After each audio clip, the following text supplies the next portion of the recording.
go here now. Galatians 5:5, the Bible said, for we through the what? Spirit, wait for the hope of what, everybody? Righteousness by what? Faith. So wait a minute. Why am I bringing this up? Because the message of righteousness by faith is being repeated today. And it is to swell into a loud cry. The loud cry is based on the movements of Sunday observance. You know that, don't you? If you go back to 1888, 1889, Elder A.T. Jones was preaching about righteousness by faith, justification by faith, at the time when Sunday observance was being pushed in America. It was a time prior to that they wanted a religious amendment to the Constitution. And Ellen White said when Jones preached a message on righteousness by faith, it was meet in due season. Now there's some parallels here that's very important. First of all, Jones was called, the churches in the land were calling for an amendment to the Constitution. Jones was preaching the message of righteousness by faith. At the same time, Senator Blair was pushing for a bill that will require Sunday to be made the day of rest for the whole nation. Three things were taking place. What were everybody? The message of righteousness by faith, which is the latter rain message. Early rain transforms the character. Latter rain does not transform your character. It only ripens you and strengthens you to go through. And while that's being preached, they're pushing for an amendment to the Constitution and Sunday observance. Now, what's the odds of something like that repeating itself? Most of the time in man's thinking, the odds are 90 to 1. Maybe even 95 to 1. That history, that will be repeated. But the Bible tells you over in Ecclesiastes 1:9, look what the Bible says. The Bible says again, I want to remind you again, Ecclesiastes 1:9, so you can get the point with me. We're not dealing with odds, we're dealing with what God says, but I'll just give you an idea of how people think today. In Ecclesiastes 1:9, because most of God's people are sitting here in a state of doubt, the Bible says, the thing that has been is that which shall be. And that which is done is that which shall be done, and there's no new thing under the sun. So if I happen to see the message of righteousness by faith being emphasized, and then in the world I see an amendment to the Constitution being developed, and then I see Sunday observance being developed, has history repeated itself? Have the characteristics of history repeated itself, or are we just exaggerating? All right, remember Ecclesiastes 3:15 said what? Remember again, so you can get the point.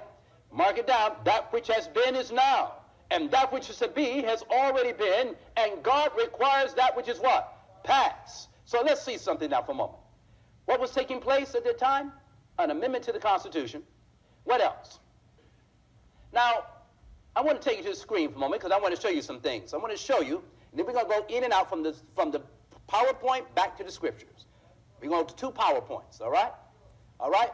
But now, I brought this up to you last week because it's impossible. If you're naive to believe that people will walk from Honduras to America, if you're naive to believe that and sympathize with this movement, there's something deadly wrong with you. Now you say, Pastor, how could you be so cold? Let me help you out. Go to Honduras, get you a backpack, and start walking to America. Don't get no other mode of transportation but your legs. And tell me how far you're going to reach. I'm trying to get you a little bit of common sense for a moment, all right? A lot of us, we don't use common sense anymore. And somehow we get so ultra-liberal till we just assume things. And then we get all caught up. Well, they're coming and we can't just turn those people away. Excuse me. If somebody came to your house from another country and walked through your door and decided and told you, this is my house, you need to give it up, you need to let me in, me and my family are going to move in here today, what would you do?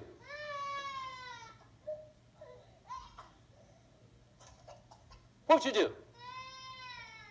Huh? I'm just giving the baby time. Don't worry. That happens.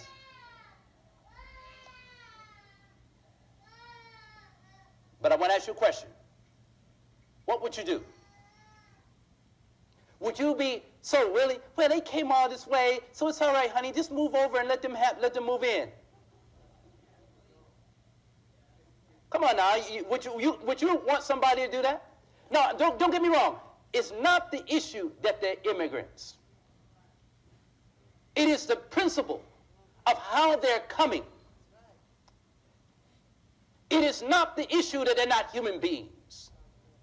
It is the principle of how could you get that far, and who helped you, and who financed you, and who gave you water, and who took you all the way there, and whoever did it ought to be the ones taking you back. Because that's not how you come into another country. Exactly. These people, look what they're riding. Who sent tractor trailers to pick them up to take them so many miles down the road? I just want to know, because everybody's looking at everybody at the border. Well, you know, America's getting ready to take military action. Why do we take military action? Are we supposed to take military action, or are we supposed to just stand back and just let it happen?